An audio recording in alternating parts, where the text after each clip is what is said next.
Kota Prabu Muli tidak pernah absen dari event tahunan yang digelar oleh pemerintah Provinsi Sumatera Selatan. Pada Expo Sriwijaya 2021, stan Prabu Muli menyajikan berbagai produk olahan buah nanas, seperti kain jemputan limbah nanas, benang serat daun nanas, serta panganan khas Prabu Muli. Kadis Perindustrian dan Perdagangan Kota Prabu Muli mengatakan koleksi yang dipamerkan pada Sriwijaya Expo sering mengikuti berbagai kegiatan fashion show, baik tingkat provinsi maupun nasional. Sementara itu, salah satu koleksi stan Prabu Muli yang paling banyak menarik perhatian pengunjung yaitu kain jemputan limbah nanas.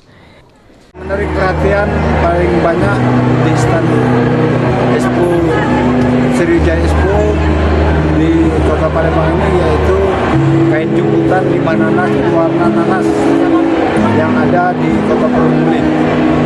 Jadi Pak, harapannya kita apa Pak? Harapan supaya jemputan kain limbah nanas tersebut dikenal baik itu di Sumatera Selatan khususnya dan Indonesia bahkan untuk mancanegara.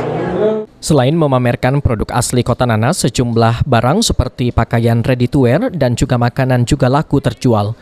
Beni Firdaus, PAL TV.